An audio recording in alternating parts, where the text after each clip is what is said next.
చాలామందికి కొన్ని అపోహలు ఉన్నాయి. వశీకరణం అనేది అసలు ఉన్నదా, దాన్ని ఎలా పొందాలి, దాంట్లో ఉన్న ప్రయోజనాలు ఏమిటి అనేది చాలామందికి అనుమానాలు ఉన్నాయి.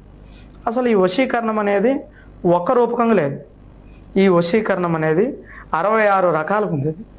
ఏ విధంగానైనా వశీకరణం చేయొచ్చు. భార్య భర్తకు చేయొచ్చు, భర్త భార్యకి చేయొచ్చు, ఎవరైనా ఆస్తి గురించి చేయొచ్చు, భూముల గురించి చేయొచ్చు, లేకుంటే మనిషిని ఇష్టపడి చేయొచ్చు, కోరుకొని చేయొచ్చు, ఏ విధంగానైనా చేయొచ్చు. కానీ ఈ వశీకరణం అనేది అసలు ఇది ఎక్కడ దొరుకుతుంది? ఈ వశీకరణం అంటే ఇది మంత్రమా, ఇది శక్తా, ఇది తంత్రం అనేది చాలామందికి అపోహలు ఉన్నాయి. వశీకరణం అంటే అది ఒక చెట్టు, అది ఒక ఏరు. ఆ ఏరుని తీసుకొచ్చి ఎవరైతే మనకి కావాలనుకుంటున్నామో వాళ్ళ పేరు మీదనే మనం జరిపించి ఆ చెట్టును వాళ్ళకి చేరేటట్టుగా మనం చేస్తే ఆ వ్యక్తిని వశీకరణం ద్వారా మనం